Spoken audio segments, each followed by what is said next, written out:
देखिए, दो पॉइंट्स के बीच की डिस्टेंस में विदाउट वेक्टर आपको एक्सप्लेन कर रहा हूं, अच्छे से फोकस कर रहा हूं। Z1 है और ये मेरे पास B है, X2 Y2 Z2, ठीक है ना।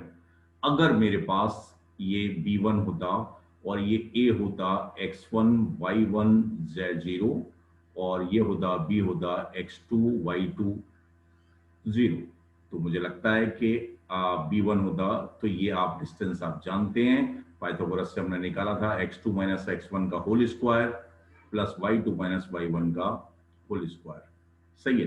अब ये जो पॉइंट है ये लेट A1 है। अब ये पॉइंट Z1 पर पहुंच गया, ऊपर पहुंचा, और ये पॉइंट कहां पर पहुंच गया, Z2 पर पहुंच गया। तो अब मैं 2D की बात कर रहा हूं, तो Z1 पर पहुंचने के बाद ये पॉइंट क्या बन गया, A बन गया। ये मेरे पास x1 y1 z1 बन गया, और ये क्या बन गया, b बन गया। ये x2 y2 z2 बन गया। तो ध्यान से फोकस करना, ये अगर मैं परपेंडिकुलर ड्रॉ करूंगा, जेड एक्सेस में बात कर रहा हूँ, ये जैसे ये मुझे लेंथ निकालनी थी ऐसे, तो उनको नीचे ले गया हूँ, वाली डिस्टेंस निकालनी है, फिर ऊपर की तरफ ले जा रहा हूँ। तो नाउ फोकस करिए कि ये लेंथ मेरे पास तो कितनी आएगी, ये क्लियर, ये वाली होगी, under root x2 minus x1 का whole square plus y2 minus y1 का। और भी तरीके हो सकते हैं एक्सप्लेन करने के।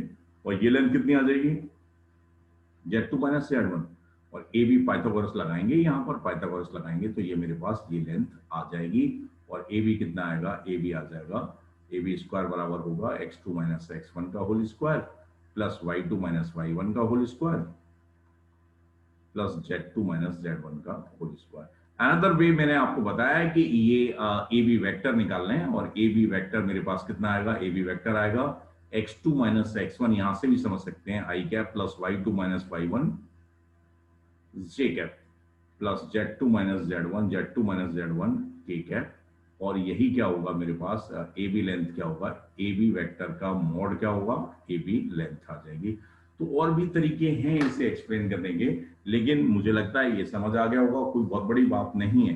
लाइक 2D में हमें डिस्टेंस निकालना आता है, 3D में जा ही नहीं रहे।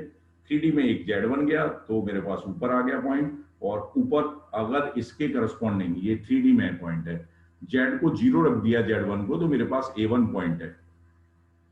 Z2 को 0 रख दिया तो B1 पॉइंट है। इनके बीच की डिस्टेंस मुझे मालूम है। अब ये जो मूवमेंट हो रहा है, ये ये किस में हो रहा है, 3D में हो रहा है। तो ये Z1 ऊपर गए तो A आ गया, और Z2 ऊपर गए तो B आ गया, और यहां से लेंथ ऑफ परपेंडिकुलर हमें मालूम ही। बात समझ आ गई। ये वन ऑफ द वे है जिसकी हेल्प से हम इसे एक्सप्लेन कर सकते हैं। और भी तरीके हैं, वेक्टर वाली बात की है। ओके, नहीं समझ आई।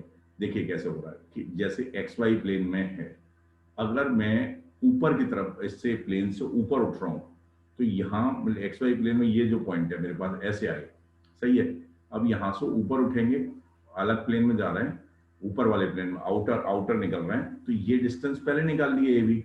अब ये ऊपर की तरफ आ गए तो वहां पर ये डिस्टेंस परपेंडिकुलर है इनफैक्ट, और फिर ये हमने इस प्लेन में ये इसको लोकेट करके, लाइक ये प्लेन है, इसमें ए बी निकाल दिया पहले, फिर एक ऐसे और एक ज्यादा है, फिर उसमें परपेंडिकुलर ड्रॉ किया है। तो मुझे लगता है विजुलाइज करिए और समझिए, इसे विजुलाइज करेंगे तो ज्यादा फायदा होगा। ओके, फिर भी अगर दिक्कत आए तो मैं मुझे बताना। एक मैं एनिमेटेड लाइक बताऊंगा आपको कैसे क्या पॉसिबल है 3D में, लेकिन विजुलाइजेशन आप करिए तो ज्यादा बेटर है।